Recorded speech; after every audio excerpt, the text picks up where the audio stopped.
நம்ம பொதுவா பொருத்தனை பண்றதுக்கு ரொம்ப யோசிக்கிறோம். சில நேரம் ரொம்ப கஷ்டமான சூழ்நிலைன்னா பொருத்தனை பண்றோம். அப்படித்தானங்க?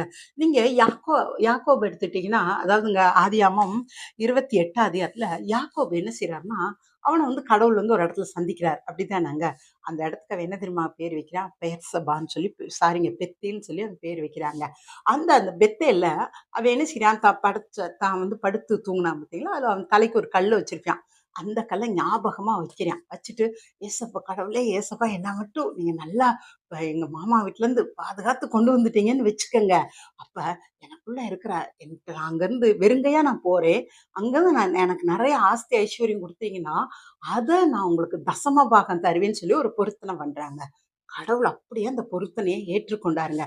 வெறுங்கையாய் போன அந்த யாக்கோபு அங்க போயி அவனுக்கு மனைவிகள், பிள்ளைகள் அது மட்டும் இல்லங்க. நெறைய ஆடு, மாடு, ஒட்டகம் எல்லாம் கிடைச்சுச்சுங்க. அவன பெரிய அதாவது இரு இரு பரிவாரங்கள் அப்படின்னா இரு பெரிய கூட்டங்கள் அவன் கூட இருந்துச்சாங்க. அப்ப எப்படி ஒரு ஆசீர்வாதம். வெறுங்கையா போன ஒருத்தன எப்படி ஆசீர்வதிக்கிறாரு பார்த்தீங்களா? அதுல நெறைய ரீசன் இருக்குது. அவன் மேல வாக்குத்தத்தங்கள் அதெல்லாம் இருந்தா கூட ஒன் ஆஃப் த ரீசன் என்ன தெரியுங்களா? அவன் பொருத்தனை பண்ணதுங்க. நீங்களும் கூட இந்த நாட்கள்ல கடவுள்ட்ட நெறைய பொருத்தனை பண்ணுங்க. ஆண்டவரே இது தாரு. உங்கனால முடிஞ்சது. அவன் அந்த நேரம் குடுத்தானா? இல்லங்க. ஆசீர்வதிச்ச பிறகுதான் ஒரு தடவ ஆண்டவர் சொல்வாரு, நீ போயி நீ பொருத்தனை பண்ண பத்தியா பெத்தேல்ல, அங்க போயி நீ பலியிடுன்னு சொல்லுவாரு. அந்த நேரம் வரைக்கும் இவனுக்கு ஒண்ணும் பொருத்தனைய ஒண்ணும் ஃபுல் பண்ணவே இல்ல. அதனால இன்னைக்கு வெறுமையா இருக்கும்போது மனசுல சில பொருத்தனைகள எடுங்க. கர்த்தர் உங்க வேண்டுதலுக்கு பதில் தர்றத பாருங்க. தேங்க் யூங்க. God bless you.